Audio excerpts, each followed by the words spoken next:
Nuclear chemistry.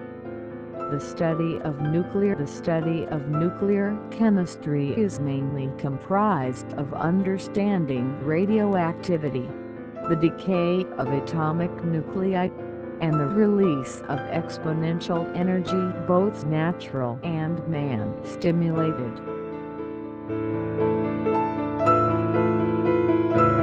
The atom is made of protons and neutrons in the central nucleus, and electrons circling the nucleus. The atom is held together by the attraction of positively charged protons and negatively charged electrons.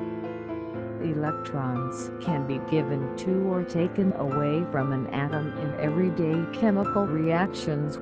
However, the composition of the nucleus is much harder to change. The energy that binds the protons and neutrons together is very strong.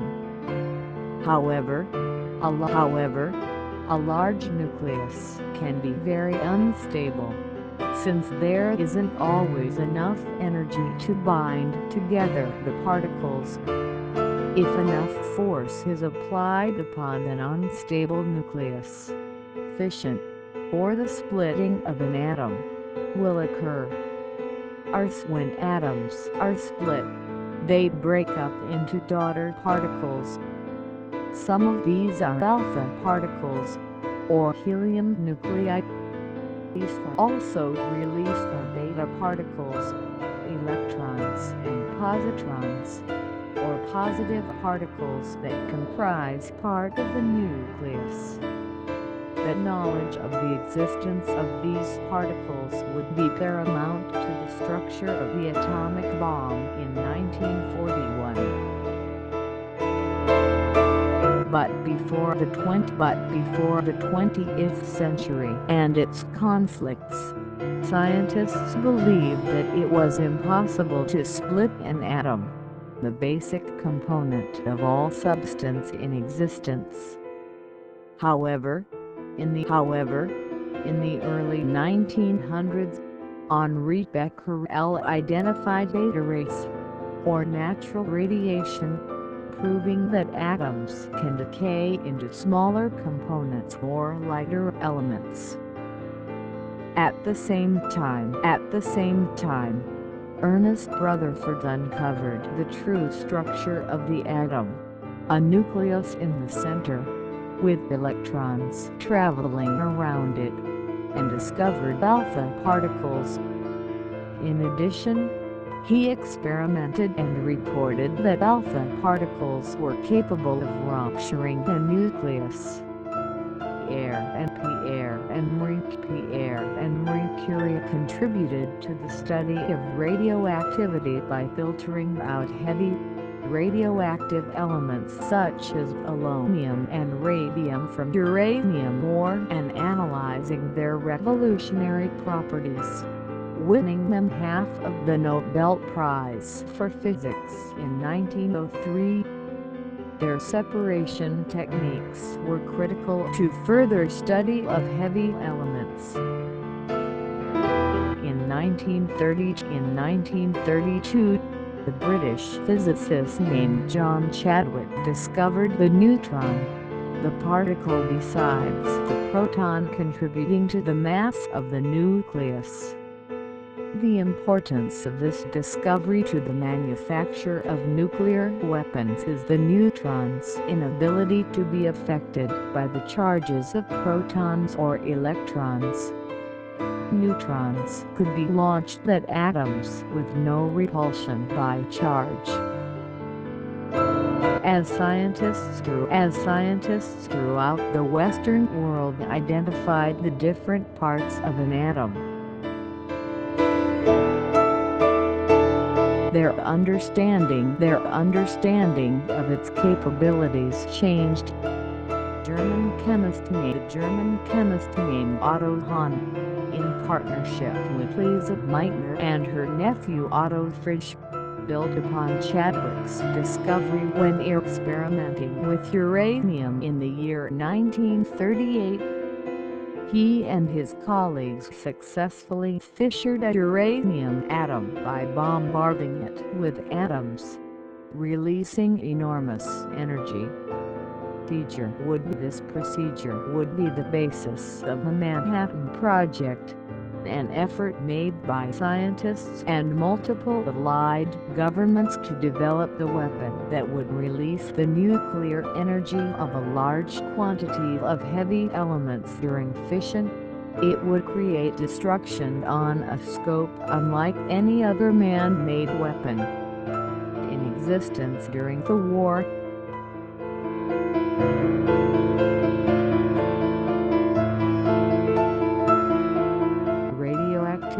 Radioactivity is characterized by the movement of alpha particles, or helium nuclei, and beta particles, otherwise known as electrons or positrons.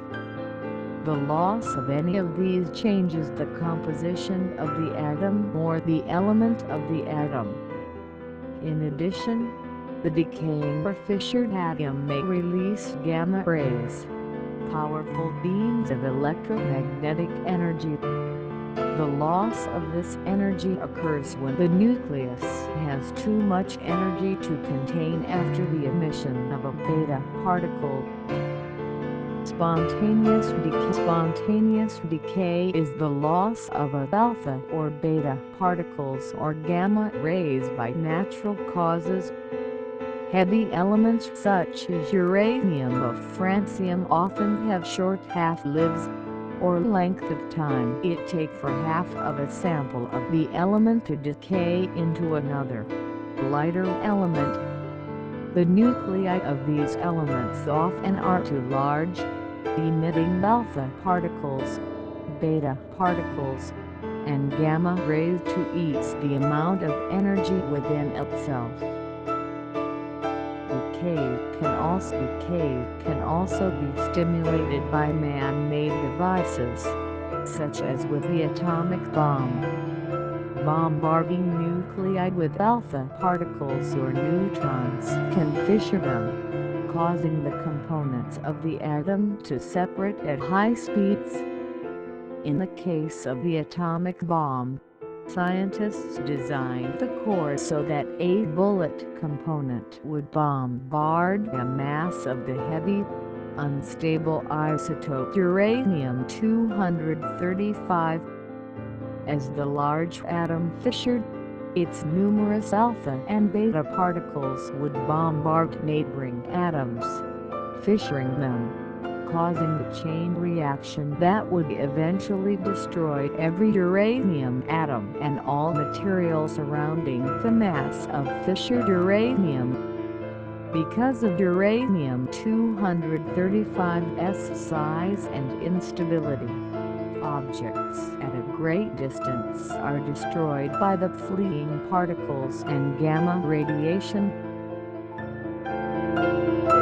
Decay is not the only fate for an atom, though it is the most common one. Combustive decay of an atom is known as fission. Fission occurred when the atomic bombs Little Boy and Fat Man were detonated in Japan during World War II, effectively ending our years-long struggle with the empire of the rising sun. The atoms were split apart, their particles flaying neighboring atoms and their energy escaping in the form of powerful gamma rays. But atoms are not limited to being able to split. They can also fuse, or form one large atom with two or more atoms when joined together. This process, fusion, releases even more energy than fission, enough energy that it can heat and light the planets of our solar system.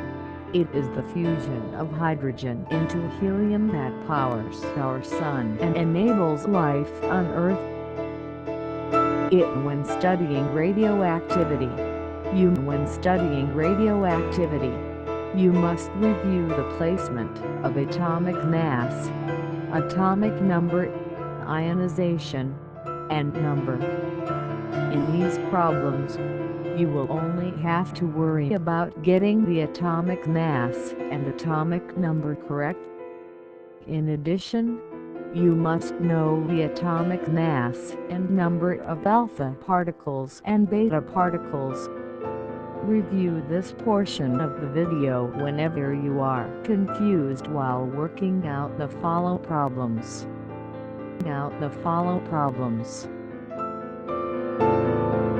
First, let's solve the following problem. Francium-225 decays by alpha particle emission. First, find the atomic mass and atomic number of francium-225 and write them in their designated places, as in the diagram. Then, draw an arrow pointing right. Draw the symbol for alpha and its correct atomic mass and number. Then, draw a plus sign. To find the correct element that francium decays to, subtract the atomic number of the alpha particle from that of francium. Identify the element by your answer. Then, subtract the atomic mass of the alpha particle from that of francium to find the answer's mass.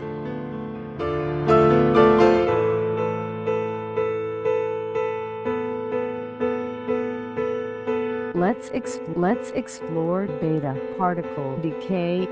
Francium-225 decays by beta minus particle emission. Find the atomic mass and number of francium-225. Move to the next side of the equation on the right. Draw the symbol for beta and its correct atomic mass and number as a beta negative particle. Subtract the atomic number of the beta particle from that of francium. Identify the element by your answer.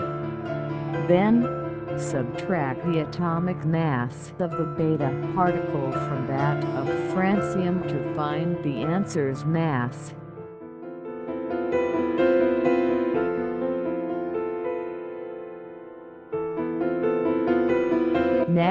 Next, we will touch upon decay of beta positive particle emission. Samarium-155 decays by beta positive emission. Find the atomic mass and number of samarium-155. Move to the next side of the equation on the right. Draw the symbol for beta and its correct atomic mass and number as a beta positive particle. Subtract the atomic number of the beta particle from that of samarium. Identify the element by your answer. Then, subtract the atomic mass of the beta particle from that of samarium to find the answer's mass.